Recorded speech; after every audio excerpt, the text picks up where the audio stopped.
Hello, everyone. I'm Sarah Shuey. I'm the founder and CEO of Happily. We're a global events company that produces world-class, carbon-free virtual events. And very truly, I think that KamranV is responsible for all of our success in this pivot because he was the technical director behind my site. For waiting for anyone who's seen that and watching Kamran come in and just like set up that whole system, like my mind was blown and instantly like I fell in love with the whole like virtual events medium. So I wanted to, that's definitely not what Kamran's known for, like many other cooler things to me. This is of course, this It's is tough of to course beat your wedding is the cool thing. That was crazy.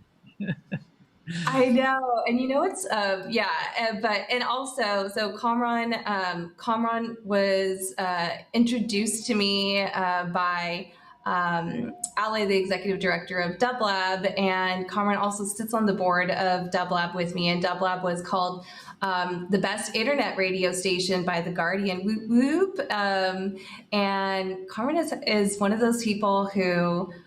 You call yourself like an arts technologist, and usually when people have titles like that, I'm like, okay, dude, but legit that. Well, I only took that title. I never had heard of that title because, like my parents have a problem describing the stuff I do. So, modern problem. But when I did the National Endowments for the Arts, I judged one of those.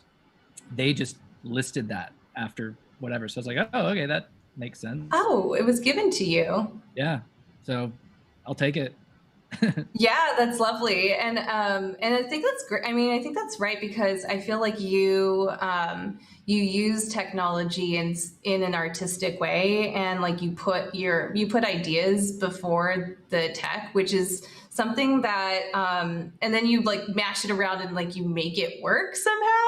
So like and really driven by that principle, right? So I think that's how you're able to create these like really amazing experiences and products, and like your like resume is insane. Like CTO, co-founder of Moogfest, founder of Bedrock, which is like, I don't know, the coolest place for any band in Los Angeles to record all their music. I don't know, there's so many things that I was like, what? The SONOS studio?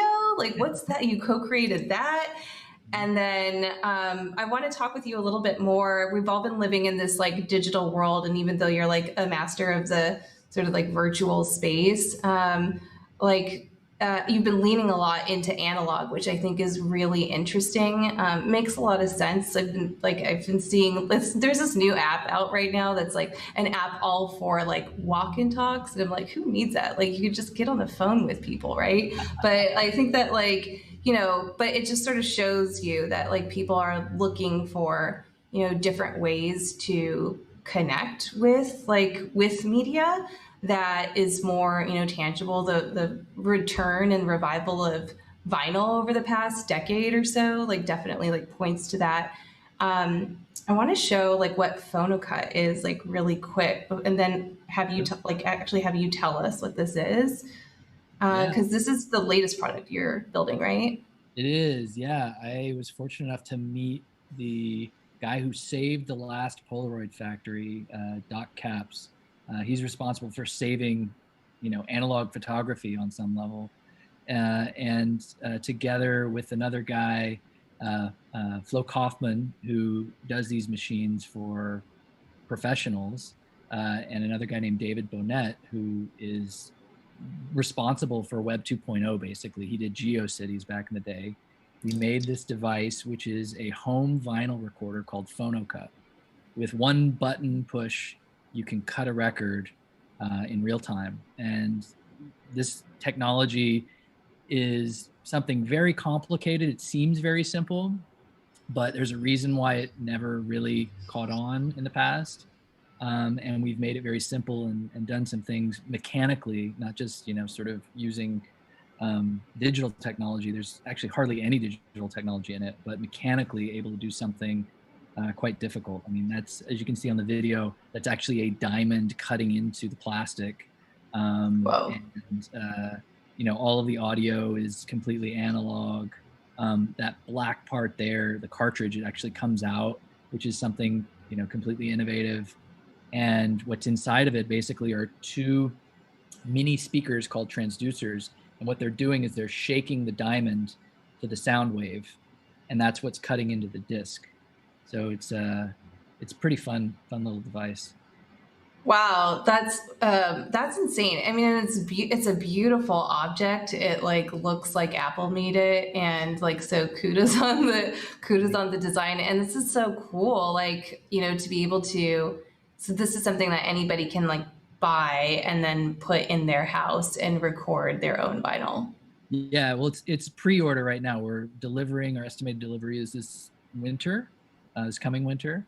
But yeah, we were very inspired by like Braun, the Braun designs in it, and worked with this company called Quadraphonic, which is in Switzerland. Most of our development's in Switzerland, and the company's in Vienna, Austria.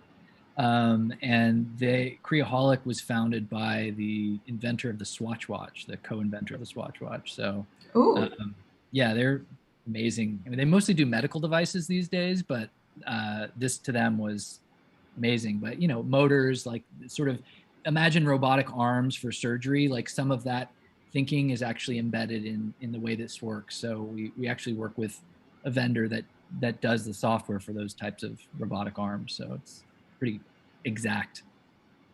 This is awesome. I mean, you also like gifted us a vinyl of our wedding vows, and I'll tell you that like having a cyber wedding, it was like that analog, that physical like object is probably because we didn't even have a photographer. We're all quarantined, Yeah. And so, but like that is like the only physical object that I have of our wedding. And it's like, it's really special. It's like, it means so much. And like, I love vinyl too, also. Like, I mean, the golden record, right? Like, I just feel like, there's something to me about like having like my own personal vinyl, like that makes me feel like, I don't know, that there's like, just like, I've like made some history in some way. And it's like, that's like a feeling that I don't know of any other object that I could say does that for me. You're articulating the true reason behind the project, because, there's all this like analog versus digital sound quality debate, and it's really a completely subjective thing. A lot to do with what really makes people love vinyl is some of the nostalgia, the physicality. There's some stat that half the vinyl that's sold in the UK is never even listened to, but it's exploding there just like everywhere else.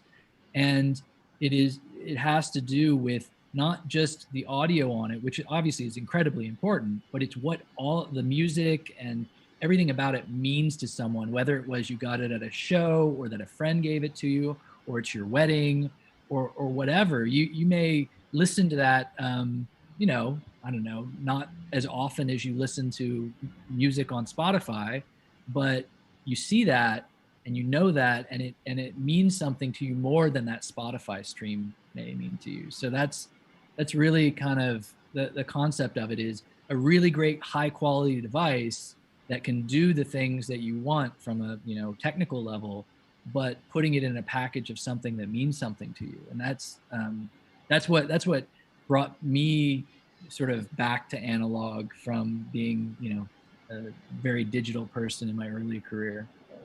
Mm-hmm. Yeah, no, I think it's it's pretty awesome. Like just the fact that you like also like came up with this idea and then you're going for it, right? So how long have you been working like on this project? And also with like wizards, right? Like someone who's like, oh yeah, I remember this guy like saved Polaroids basically. And what's crazy is he was Polaroid was sort of declining, and he was like a reseller of dead stock Polaroid film or something. And he figured out a way to take the dead stock materials to make the Polaroid film, because there's like base materials, and make new Polaroid film. And he was pitching this idea of saving Polaroid when the iPhone was coming out, which is crazy. So people thought he was a complete lunatic.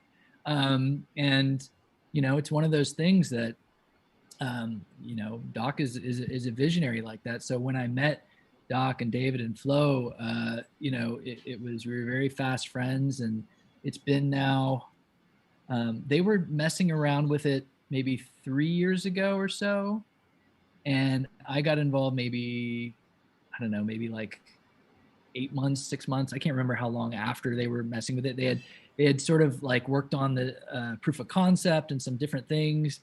And, you know, we pushed the go button and turned it into what you see with Creaholic and a bunch of other partners. So it's been really amazing.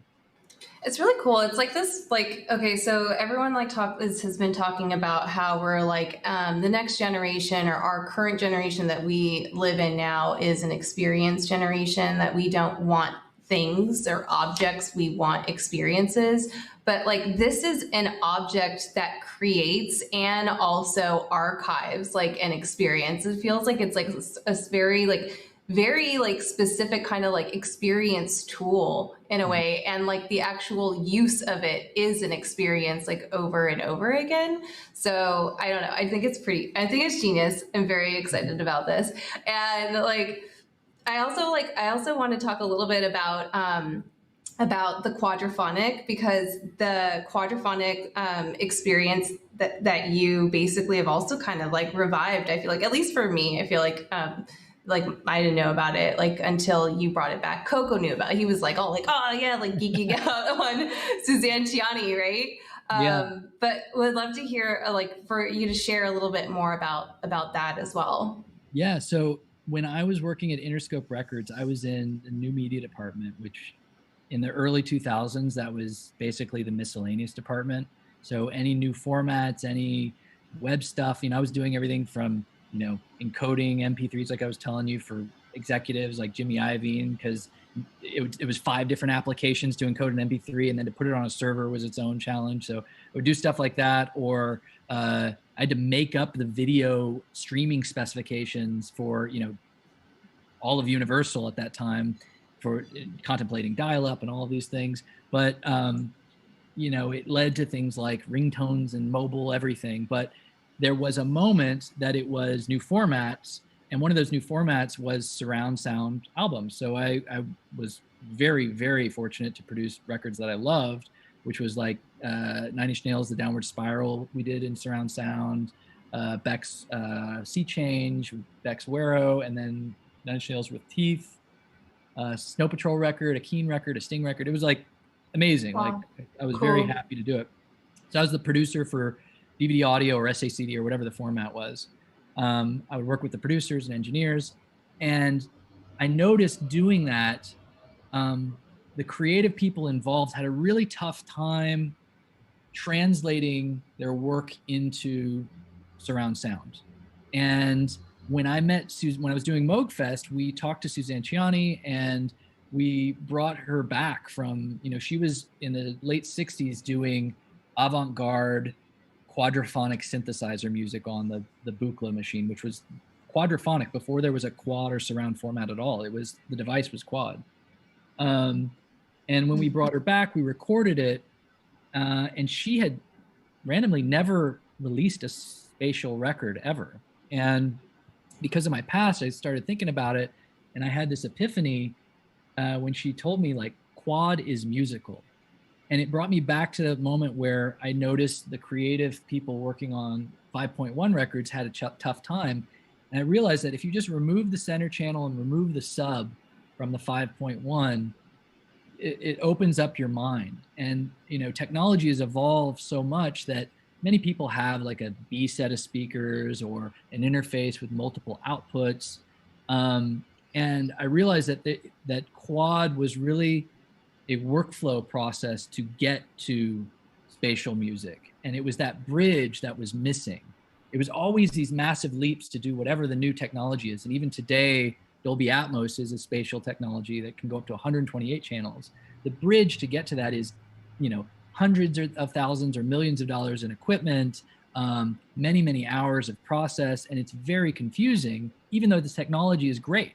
So by going back to this old 1970s quad format, And then with Suzanne actually putting it on vinyl, which was, sort of the format of the day, I realized it would unlock that creative curiosity in people. So the project itself, it was a break-even project. It wasn't a money-making thing.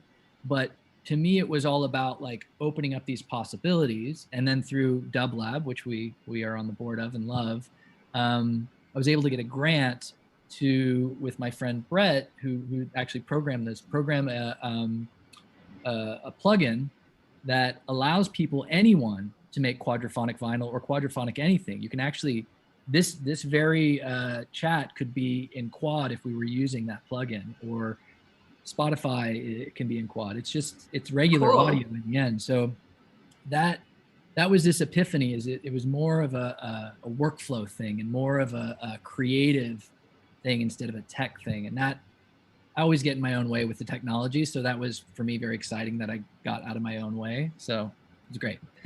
Well, yeah. And I mean, like we went, remember, like, we were doing something else, I think maybe on a mission with Dub Lab, and we stopped by, what is your friend's name with the Atmos like system in Santa Barbara? Yeah. Remember him?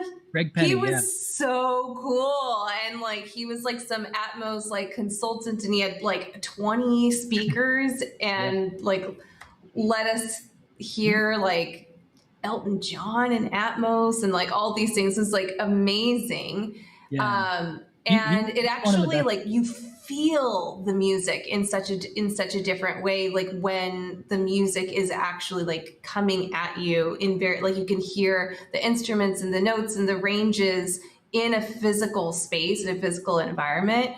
Like it's really impressive. And I think like when you were talking just now about, because I've also experienced Kamran's quadraphonic experience, and I think it was like a sound bath or something that was there. And it's true that it's impressive to have the Atmos and all of those sounds like coming at you, like literally like you feel like the music like hugging you. And then, but the spaces in between, like that space of the quadraphonic does allow for like you to just think and kind of like go into your own space of like, of having like actually like a conversation that's prompted by the music versus like I think compared to like the experience at least that I had with Atmos was that the music was forcing you to like experience it.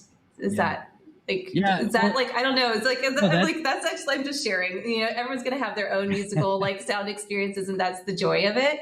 But yeah, I mean that I love that, and that's kind of the joy of spatial audio, is it can bring that experience. And Greg is, he's one of the top mixers in the world, and he's been doing, actually when I was doing those DVD audios and SACDs, he was doing those Elton John records in those formats back then. And Atmos is it's amazing. There's a lot about it that is truly stunning, and there's other formats that are very similar. But it takes a master like Greg to do it well, right? At least right now. There was a lot of very expensive equipment in there, and he's a very seasoned person.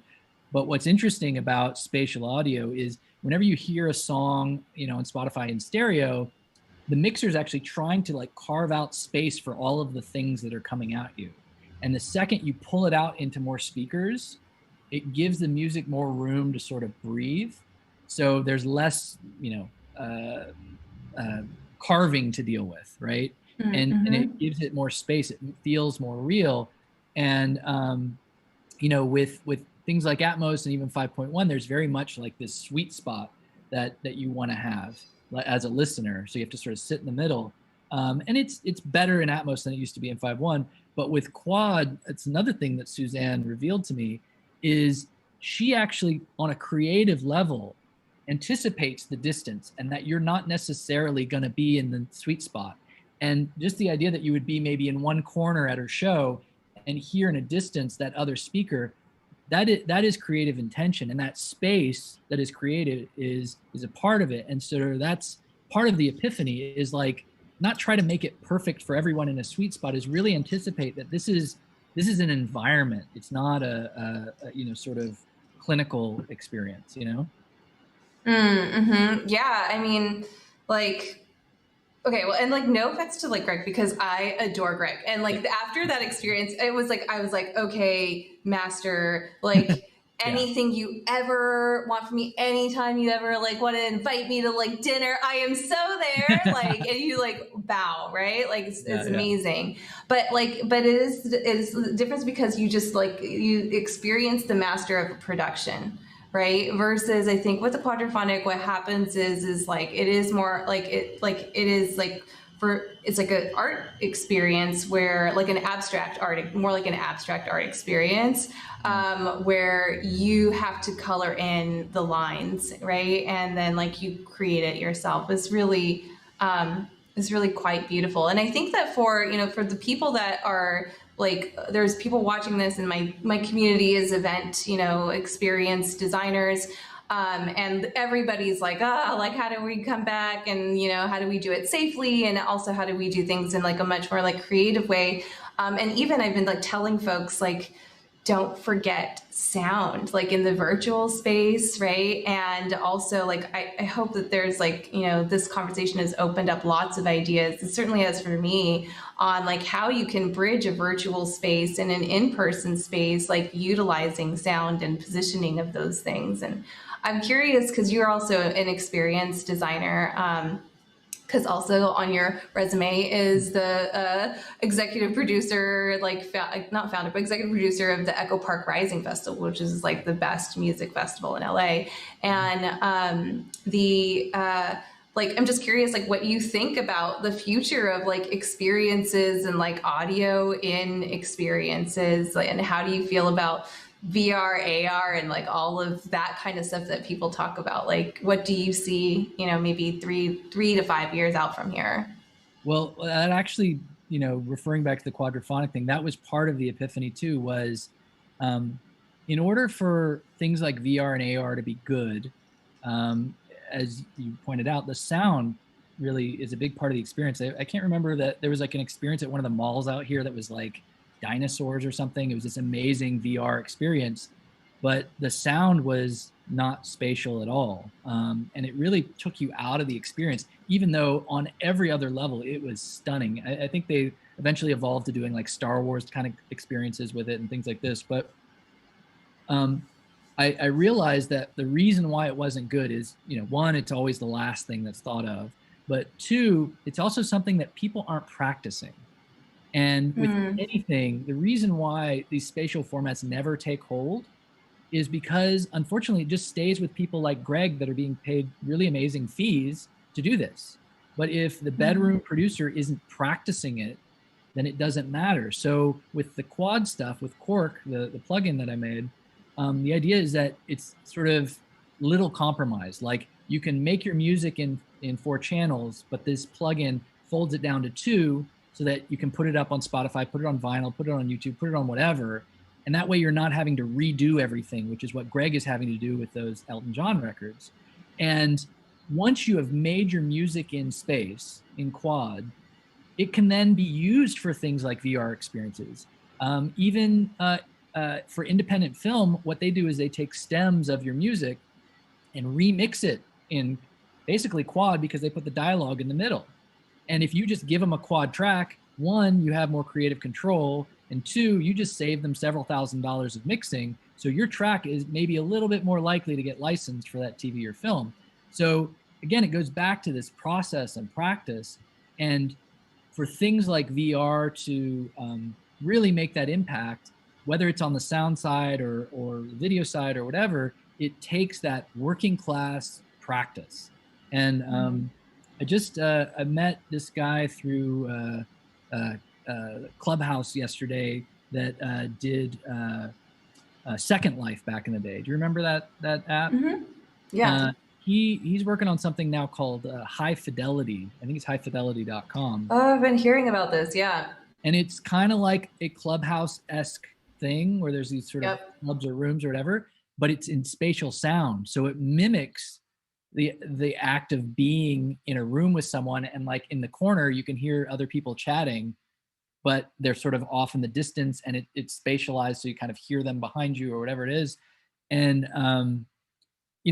who knows how successful it will or won't be, but just from a concept, I mean, he's a brilliant person to begin with, but from a concept, that way of thinking, I think, is really what will galvanize technology like, you know, VR to becoming everyday life stuff, you know, instead of something that you or I, because we're curious about that stuff, get into, you know.